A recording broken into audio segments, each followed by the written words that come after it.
Today, we're diving into a choice that medical professionals have to make all the time. On the surface, it seems simple, but it is absolutely packed with high stakes. How do you manage a patient's pain safely? So let's set the scene. You've got a patient, they're in a lot of pain, and they need relief right now. The problem is, your go-to options, the really powerful drugs, they come with a dangerous catch. The choice you make could bring that much-needed relief, or it could trigger a life-threatening problem. So what do you do? All right, let's get into it. Section 1, a high-stakes choice. Before we can pick the right drug, we first have to get a crystal clear picture of the dangers we're trying to steer clear of. We're talking about two major risks here. On one side, you have respiratory depression. This is where a person's breathing gets incredibly shallow and slow, so slow it can actually stop.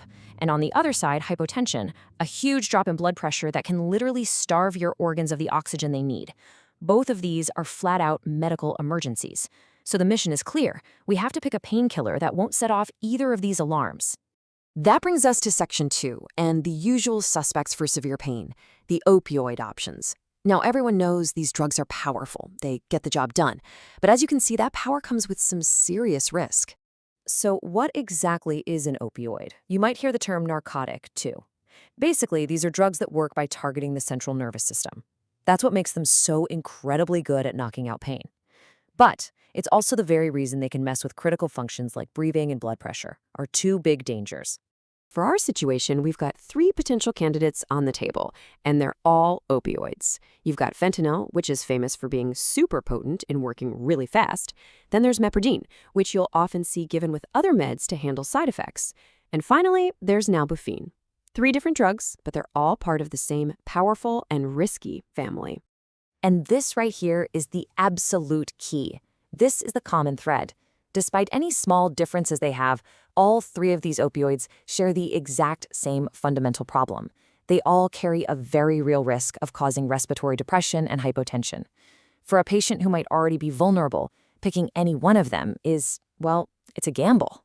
So, if the opioids are too much of a risk, we need to look for a different tool altogether.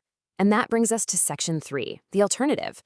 We need something that takes a completely different path to pain relief, one that lets us sidestep those dangers we just talked about. And that's where NSAIDs come in. You've probably heard of them, nonsteroidal anti-inflammatory drugs. The most important part of that name is what it tells you they aren't. They are not narcotics. They don't work on the central nervous system the way opioids do. And that simple fact changes everything. This quote just hits the nail on the head, doesn't it? It's talking about a specific NSAID called Ketorolac, and it lays out the solution perfectly. Because it's not an opioid, it just doesn't have that same tendency to cause hypotension or respiratory depression. It completely breaks the chain. And this slide just lays it all out beautifully. It's the core choice. On one side, you've got the opioids. They go after the central nervous system, but they bring those 2 huge risks along for the ride. On the other side, you have NSAIDs. They use a totally different playbook to fight pain, and by doing so, they avoid those specific dangers. It's a classic case of not just picking a tool, but picking the right tool for the job. Okay, so we've weighed the options, we've looked at the risks, we have reached Section 4, the right call. Let's get to the verdict. The clear choice here is Ketorolac, and the reason why is so simple and direct. It's an NSAID, not an opioid, and because of that one fundamental difference in how it works, it lets us treat the pain without bringing in those unacceptable risks of dangerously slow breathing or a crash in blood pressure. But, and this is a really, really important but, no drug is perfect. There's no magic bullet. While Ketorolac is definitely the right call for avoiding these specific problems, it comes with its own set of warnings. You have to be careful using it in patients who have kidney issues or any kind of active bleeding, because NSAIDs can sometimes make those things worse. So we've solved our immediate problem, but what's the bigger lesson here? Why does this one choice matter beyond just this single case? Let's zoom out. You know, it really all boils down to this. It's not enough to just know that a drug is a painkiller. You have to understand how it works. What's its mechanism of action? That deeper knowledge is what gives a doctor the ability to match the perfect drug to the right patient in the right situation. It's how you avoid harm and do the most good. And that kind of leaves us with one final thought to chew on.